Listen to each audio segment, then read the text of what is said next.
அது ரொம்பவும் அழகா இருக்கிற ஸ்ரீ ராமச்சந்திரபுரம் அப்படிங்கிற ஊரு. அந்த ஊர்ல ராமசாமி ஐயாவோட கூட்டு குடும்பத்தை தெரியாதவங்க யாரும் இருக்க மாட்டாங்க. அவருக்கு அந்த ஊர்ல நிறைய கௌரவம். ராமசாமி ஐயா சுசீல் அம்மாவுக்கு 3 பிள்ளைங்க, 3 மருமகளுங்க. அந்த வீடு எப்பவுமே கலகலப்பாதான் இருக்கும். அன்னைக்கு விடிய காலையில 4 மணிக்கு கோழியும் இன்னும் கூவ கூட இல்ல.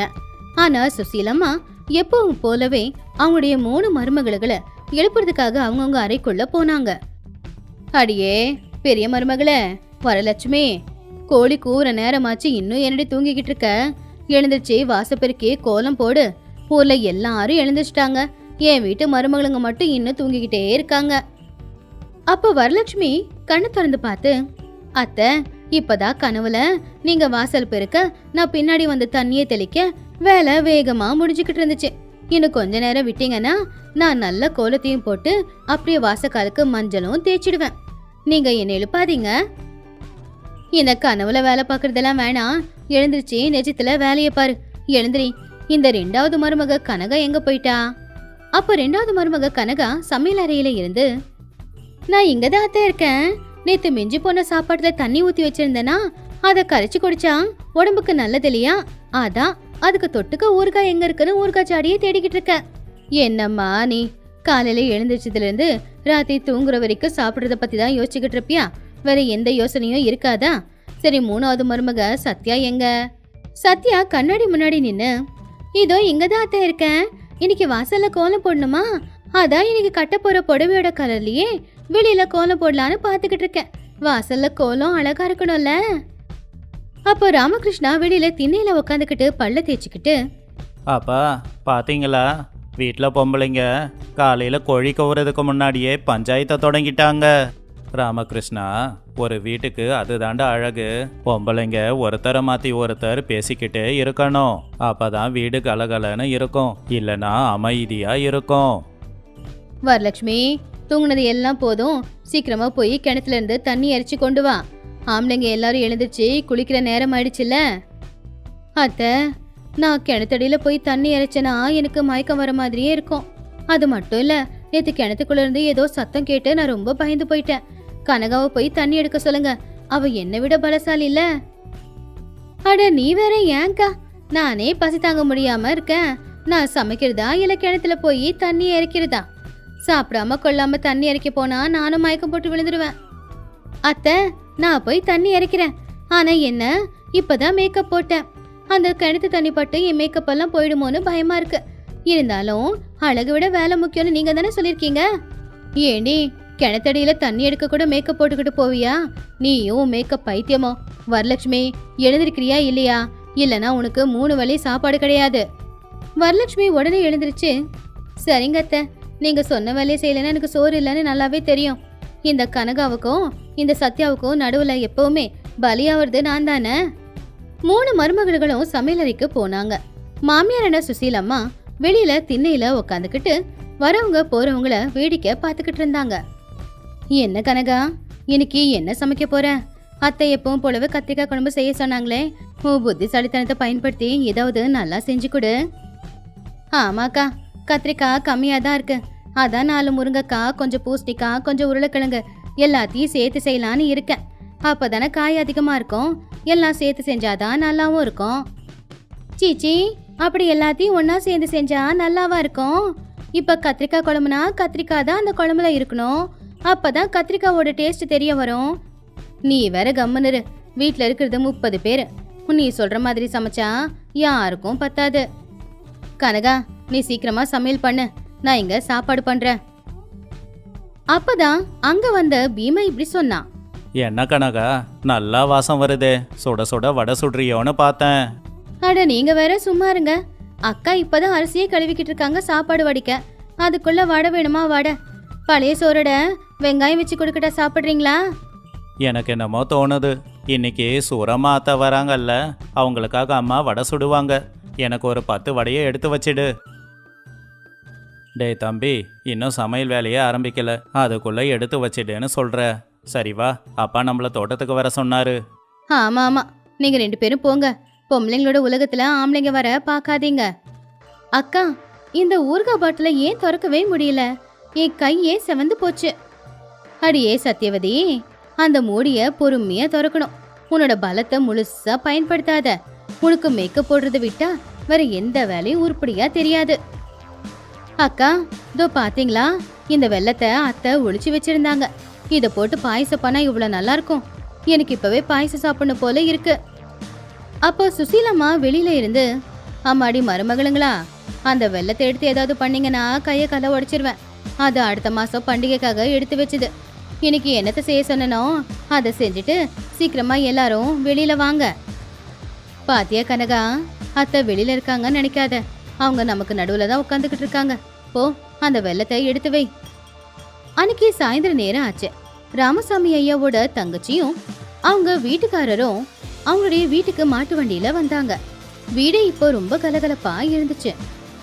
வாங்க மச்சான், வாமா தங்கச்சி, ரொம்ப நாளைக்கு அப்புறம் எங்கள் வீட்டுக்கு வந்திருக்கீங்க. உள்ள வாங்க. என்னங்க மச்சான் பண்ண சொல்கிறீங்க? ஊரில் வியாபாரம் இருக்கு, வேலை செய்கிறதுக்கே நேரம் பத்த மாட்டேங்குது. ஆமாம், வீட்டில் எல்லாரும் எப்படி இருக்கீங்க? எல்லாரும் நல்லா இருக்கீங்கல்ல?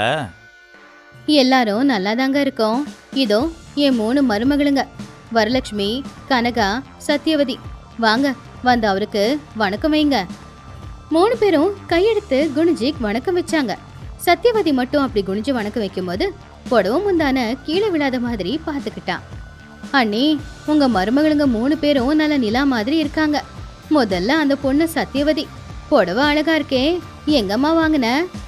சத்தியவதி சந்தோஷமா, இந்த புடவை எங்க பிறந்த வீட்டுல எனக்காக கொடுத்தது. நீங்க வந்ததுல எனக்கு ரொம்ப சந்தோஷங்க. வரலட்சுமி கனகாவோட காதுல, பாத்தியடி கனகா, சத்யாவை ஒரு வார்த்தை புகழ்ந்து பேசக்கூடாது. இப்பவே அவங்களுக்கு சோப் போட ஆரம்பிச்சிட்டா பாரு. அப்ப கனகா வாசத்தை பார்த்து, அதெல்லாம் நமக்கு எதுக்குக்கா?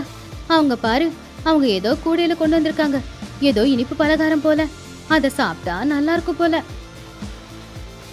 என்ன மச்சான், இந்த வருஷம் உங்கள் ஊரில் விளைச்சல் எப்படி விளைஞ்சிருக்கு? இந்த வருஷம் விளைச்சல் நல்லா விளைஞ்சது இல்லை, ஆனால் விளைஞ்ச விளைச்சல் என் மருமகளுங்க வாய்க்குள்ளேயே போய்கிட்டு இருக்கு. என் 2வது மருமக எப்பவும் தின்னுக்கிட்டே இருப்பா.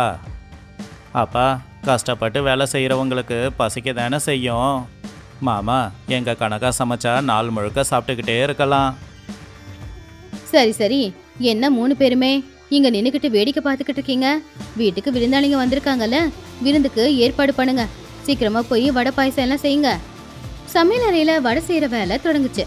மாவு பிசையிறது வரலட்சுமி, அதை சுட்டெடுக்கிறது கனகா, அதை ஓரமா எடுத்து வைக்கிறது சத்தியவதி. ஐயோ, புகையெல்லாம் கண்ணுக்குள்ளதான் வந்து நிக்குது. என் கண்ணுல இருக்கிற மையெல்லாம் கரைஞ்சி ஓடுது. இந்த புகை ஊதுறது என்னால முடியலப்பா. புகை வந்துச்சுன்னா கண்ணுல கண்ணீர் வரும், கண்ணீர் வந்துச்சுன்னா கண்ணு நல்லா இருக்கும். உன் அழகு அப்படியே தான் இருக்கும், ஊது ஊது. அக்கா, உப்பு கொஞ்சம் கம்மியா இருக்கு போல. 5 வடையை சாப்பிட்டு பார்த்தாதான் என்னால சரியா சொல்ல முடியும். இன்னும் வடை சுட ஆரம்பிக்கவே இல்லை, அதுக்குள்ள டேஸ்ட் பாக்குறதுக்கு 4-5 வடையை சாப்பிடுறேங்கிற. வடை குறைஞ்சதுன்னா அத்தை நம்மள உண்டுலன்னு ஆக்கிடுவாங்க. கனகா அந்த மாவை சாப்பிட்டு பார்த்து, இன்னும் கொஞ்சம் உப்பு போடணும், அப்பதான் வடை நல்லா இருக்கும். என்னக்கா இது, வடை ரவுண்டா வரவே மாட்டேங்குது, நடுவுல ஒரு வட்டமும் இருக்கணுமே, அதுவும் சரியா இல்ல. உங்களுக்கு சரியா செய்ய தெரியல, கொடுங்க, நான் அழகா ரவுண்டா போட்டு கொடுக்கறேன். அட நீ வேற சும்மாரு. நீ சொல்ற மாதிரி சின்னதா அழகா போட்டா வடை சரியா வேகாது. இப்படி பெருசா போட்டாதான் வடை நல்லா வேகும். நல்லா வெந்தாதான் எல்லாரும் நல்லா சாப்பிடுவாங்க. 2 பேரும் சண்டை போட்டுக்காதீங்க. விருந்தாளிங்க பசியோட இருக்காங்க, அவங்களுக்கு சாப்பாடு போடணும். அத்தை வந்தா நம்மள கொண்டுடுவாங்க.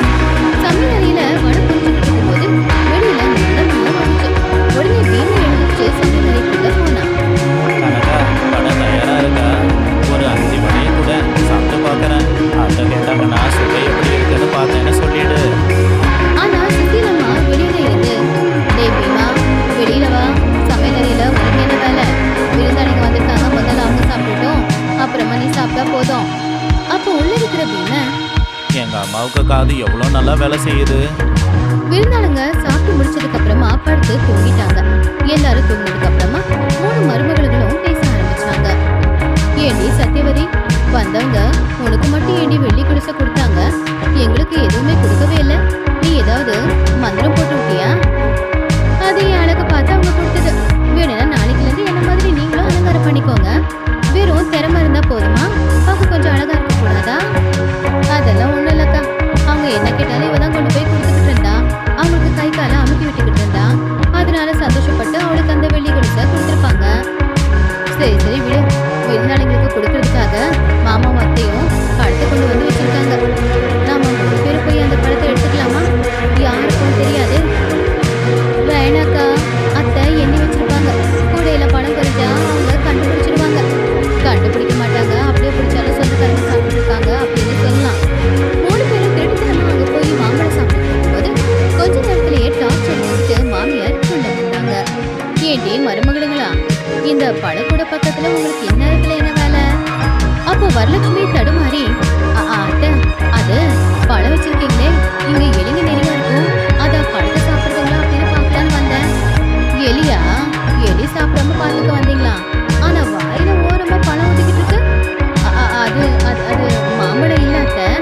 இங்க எலி மருந்து வச்சிருந்தேன்னு அது வேலை செய்தா அப்படின்னு சாப்பிட்டு பார்த்தேன். அதுதான் நினைக்கிறேன். அப்போ கனகதுர்காவும் ஆமா அத்தை, நாங்க நல்லாதான் பாத்துக்கிறோம், படங்களுக்கு ஒன்றும் ஆகாது. உங்களை பத்தி எனக்கு நல்லா தெரியும். சாப்பிட்டது போதும், போய் படுத்து தூங்குங்க. நாளைக்கு காலையில எப்பவும் போல வீட்டுல வேலையெல்லாம் செய்யணும்ல. அடுத்த நாள் ஊர் ஏரியில தூர் வார வேலை நடந்துட்டு இருந்துச்சு. சுசீலம்மா 3 மருமகளையும் அந்த வேலைக்கு அனுப்பலாம்னு நினைச்சாங்க. ஏன் அத்தை, என் காலு எவ்வளவு அழகா இருக்கும். சேத்துல இறங்கினா என் காலு மண்ணாயிடாதா? நீ பள்ளத்துல இருக்கிற சத்தியவதி, நாங்க பாத்துக்கிறோம். கனகா, நீ மண்ணை கூடையில போட்டு கூட நான் கொண்டு போய் கொட்டிட்டு வரேன். சத்தியவதி, நீ கொஞ்சம் கொடைய பிடி போதும். வர வழியில ஆத்துல மீன் இருந்தா பிடிச்சிட்டு வரலாக்கா, ராத்திரிக்கு குழம்பு வைக்கலாம்ல. அப்படி எல்லாரும் வேலை செஞ்சுக்கிட்டு இருக்கும்போது ஊர் தலைவர் அங்க வந்தாரு. ராமசாமி ஐயாவோட 3 மருமகளும் நல்லா வேலை செய்கிறாங்க. இந்த குடும்பத்தை பார்த்து தான் நம்ம நிறைய கற்றுக்கணும். 3 பேரும் வேலையை முடிச்சுட்டு வீட்டுக்கு வரும்போது தலைவர் ஐயா அவங்களை கூப்பிட்டு பரிசை கொடுத்தாரு. உங்கள் 3 பேருக்கும் எங்கள் சார்பாக இந்த வெள்ளித்தட்டை பரிசாக கொடுக்கறோம். வெள்ளி தட்டா? ரொம்ப நல்லா இருக்கு அத்தை. என்னோட முகம் இதுல எவ்வளவு அழகா தெரியுது பாருங்க. பார்த்தேன். ஆனா இது உண்மையான வெள்ளி தட்டு இல்ல. இது சாதாரண தட்டுல வெள்ளி பூசல் பூசிருக்கு, அவ்வளவுதான். தலைவர் ஐயாவோட அறிவு பத்தி எனக்கு தெரியாதா? எது எப்படி அத்தை, நாளையில இருந்து நாங்க 3 பேரும் சாப்பிடுறது இந்த தட்டுங்கள்ல தான். இது ரொம்ப நல்லா இருக்கு. சந்தோஷமாக சாப்பிடுங்கம்மா. நீங்கள் 3 பேரும் ஒற்றுமையாக இருக்கிறதால தான் வீடே கலகலப்பாக இருக்கு. நீங்கள் இப்படியே எப்பவும் இருக்கணும். இந்த கதையில இருக்கிற நீதி என்னன்னா, இந்த காலத்துல கூட்டு குடும்பம் அப்படிங்கறத பார்க்கவே முடியறதில்ல. ஏன்னா கூட்டு குடும்பத்துல நிறைய பேர் இருப்பாங்க.